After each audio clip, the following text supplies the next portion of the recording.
حدیث نمبر 2525 حضرت حمزہ بن عمر اسلمی سے مروی ہے، انہوں نے عرض کیا یا رسول اللہ صلی اللہ علیہ وسلم، میں حالت سفر میں روزہ کی طاقت پاتا ہوں تو کیا اس میں کوئی حرج ہے؟ تو رسول اکرم صلی اللہ علیہ وسلم نے فرمایا یہ اللہ تعالیٰ کی طرف سے رخصت ہے، پس جو اس پر عمل کرے تو اچھا ہے، اور جو روزہ رکھنا پسند کرے اس پر بھی کوئی حرج نہیں۔ ہارون کی روایت میں صرف رخصت کا ذکر ہے، اللہ کی طرف سے کے الفاظ نہیں ہیں۔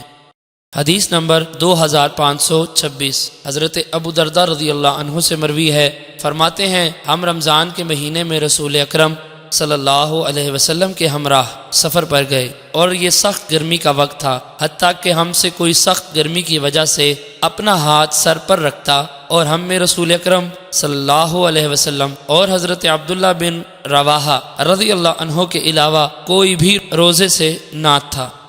حدیث نمبر 2527 حضرت ابو درداء رضی اللہ عنہ سے ہی مروی ہے، فرماتے ہیں ہم نے دیکھا کہ ہم ایک سفر میں سخت گرمی کے دن رسول اکرم صلی اللہ علیہ وسلم کے ہمراہ تھا، حتیٰ کہ لوگ سخت گرمی کی وجہ سے سروں پر ہاتھ رکھتے تھے، اور ہم رسول اکرم صلی اللہ علیہ وسلم اور حضرت عبداللہ بن رواحہ رضی اللہ عنہ کے علاوہ کوئی بھی روزے سے نہ تھا۔